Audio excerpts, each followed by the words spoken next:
Hello, કેમ છો મારા વાલા વિદ્યાર્થી મિત્રો? સ્વાગત છે તમારું પ્રિય સર જ્ઞાનપીઠ પ્લેટફોર્મની ઉપર. મારું નામ છે દેવ પટેલ અને આપણે લાસ્ટ બીએસસી બાયોટેકનોલોજી પર આપણે વિડીયો બનાવ્યો હતો, જેની અંદર ખૂબ જ સારો રિસ્પોન્સ મળ્યો હતો. અને હવે છોકરાઓનો સવાલ હતો કે sir BSc IT bachelor of science and information and technology એના પર મસ્ત વિડીયો બનાવો. તો એના માટેનો વિડીયો લઈને આવી ચૂક્યા છીએ. વિડીયો શરૂ કરતાની પહેલા બેટા એડમિશન પ્રોસેસ 2026ની બધી જ માહિતી તમને પ્રિય સર જ્ઞાનપીઠ ચેનલ પર મળે છે, તો ચેનલને સબસ્ક્રાઇબ કરી દેજો. સાથે સાથે વિડીયોને લાઇક કરી દેજો, પોતાના બધા જ મિત્રો સાથે શેર કરી દેજો. અને મોસ્ટ ઇમ્પોર્ટન્ટ વાત છે કે જો તમારે રેગ્યુલર એડમિશન પ્રોસેસની અપડેટ જોઈતી હોય તો ડિસ્ક્રિપ્શનમાં વોટ્સએપ ગ્રુપની લિંક આપી છે, ખાસ વોટ્સએપ ગ્રુપ જોઈન કરી લેજો.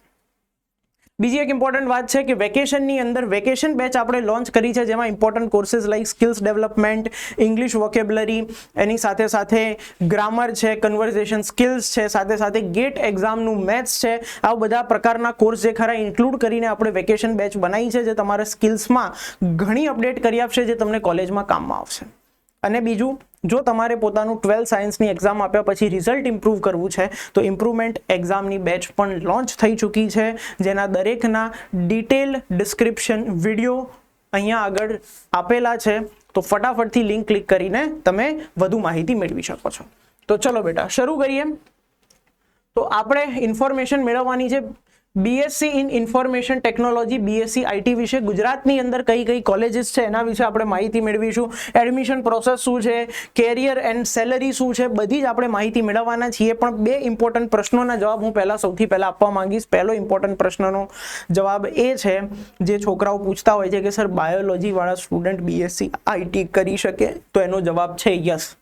આઈટી ફિલ્ડ મેથ્સ વાળા તો કરી જ શકે છે, પણ બાયોલોજી વાળા પણ બીએસસી આઈટી કરી શકે છે. બીજો પ્રશ્ન છોકરાઓનો રહેતો હોય છે કે સર બીટેક બીઈ કરવું કે બીએસસી કરવું આઈટી ફિલ્ડની અંદર? તો મારો સિમ્પલ જવાબ રહેતો હોય છે બેટા, જ્યાં સુધી તમને આઈટી, કોમ્પ્યુટર સાયન્સ એટલે કે સીએસ, આ બધામાં તમને બીઈ અથવા તો બીટેક એટલે કે એન્જિનિયરિંગમાં એડમિશન મળતું હોય ત્યાં સુધી તમારે બીએસસી તરફ જોવાની જરૂર નથી.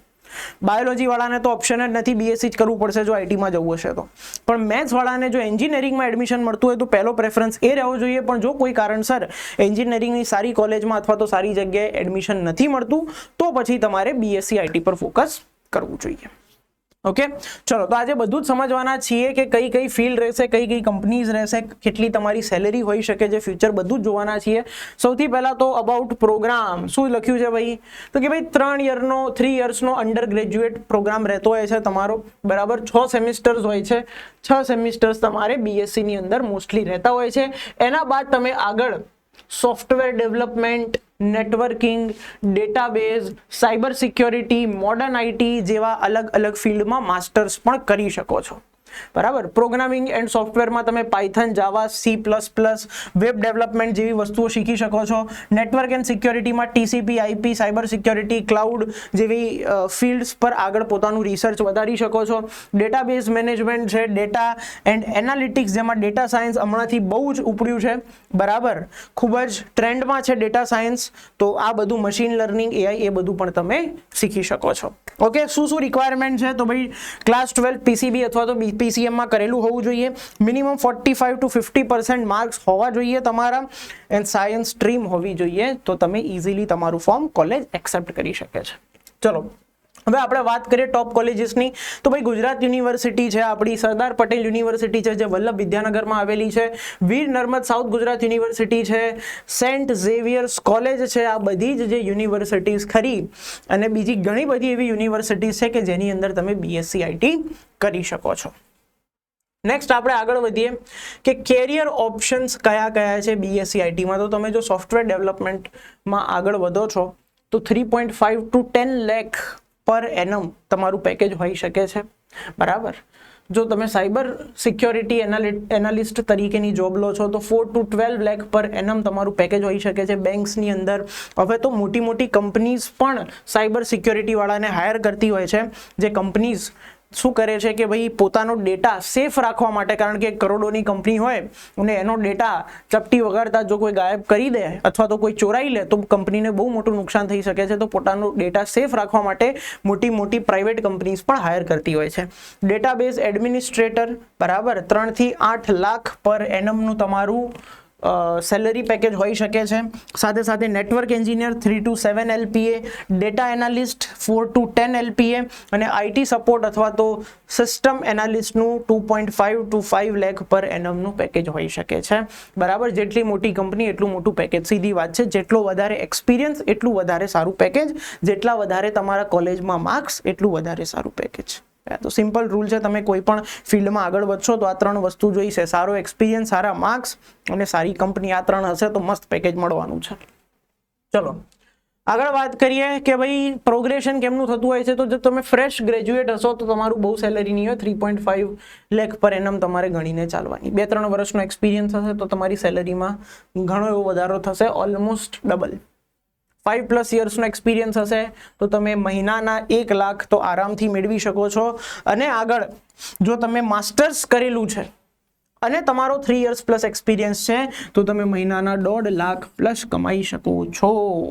ઓકે, તો બહુ જ સારી ફિલ્ડ છે. બાયોલોજી વાળા અને મેથ્સ વાળા બંને આમાં આગળ વધી શકે છે. સારું એવું પેકેજ મેળવી શકે છે, જે એવરેજ તમે કહેવાય ને કે સારી કોલેજમાંથી પાસ આઉટ એન્જિનિયરનું જેટલું પેકેજ હોય એટલું એ પણ મેળવી શકે છે, જો સારી મહેનત કરે, સારી કોલેજમાંથી પાસ આઉટ થાય, સારા માર્ક્સ સાથે અને સારી કંપનીમાં એમને જોબ મળે તો. એની સાથે સાથે માસ્ટર્સ કરી શકે છે કમ્પ્યુટર એપ્લિકેશનમાં, આઈટીની અંદર અને કમ્પ્યુટર સાયન્સમાં MSc કરી શકાય છે. MBA તો તમે કરી જ શકો છો. બરાબર, સાથે સાથે તમે અબ્રોડ પણ તમે અલગ અલગ કોર્सेस કરીને અબ્રોડની કંપનીઝમાં જોબ મેળવી શકો છો. ગેટ એક્ઝામ અને બીજા ઘણા બધા એવા સર્ટિફિકેશન કોર્सेस છે જે તમે BSc IT કર્યા પછી મેળવી શકો છો.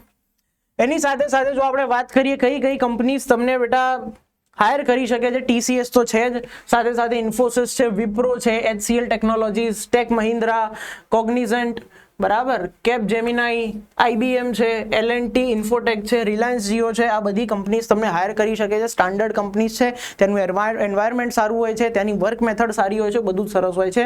ગુજરાતમાં 42+ કોલેજીસ છે જે BSc IT નો કોર્સ કરાવે છે. તમારી સેલરીઝ મેં કહી દીધી, 3.5 to 5 લાખ પર એનમ થી લઈને 12 થી 18 લાખ પર એનમ સુધી જઈ શકે છે.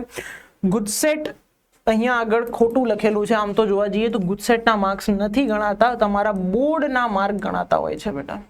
તમારા બોર્ડના જે માર્ક ખરા એના ઉપરથી મેરિટ બનશે ને એના ઉપરથી તમને એડમિશન મળશે. બહુ જ રેર કોલેજીસ એવી હોય છે, ખાસ કરીને પ્રાઇવેટ કોલેજીસ, જે કોમર્સ વાળા સ્ટુડન્ટને આમાં એન્ટર થવા દેતી હોય છે. તો ભાઈ આ ખાસ ધ્યાન રાખવું કે ભાઈ કોઈ પણ કોલેજમાં જઈને તમે એવું ના કહી શકો ભાઈ દેવ સરે તો કીધું તું કોમર્સ વાળાને જવા દે છે, તમે કેમ નથી જવા દેતા. એવું ના હોય, તો કોલેજના ઉપર ડિપેન્ડ કરે છે. સાથે સાથે IT સેક્ટરમાં અત્યારે ડિમાન્ડ ઘણી છે, બરાબર, અને માસ્ટર્સ તો તમે ઘણી બધી સ્પેસિફિક ફિલ્ડમાં કરીને આગળ વધી શકો છો. તો આઈ હોપ તમને વિડીયો ગમ્યો હશે. તો કમેન્ટ સેક્શનમાં જણાવજો નેક્સ્ટ વિડીયો આપણે શેના માટે લઈએ, અને સાથે સાથે વિડીયોને લાઇક કરવાનું ના ભૂલતા, ચેનલને સબસ્ક્રાઇબ કરવાનું ના ભૂલતા, અને બધી જ જગ્યાએ ખાસ ચેનલને અને વિડીયોને શેર જરૂર કરી દેજો. તો મળીએ છીએ ત્યાં સુધી બેટા, Tata, bye bye, take care.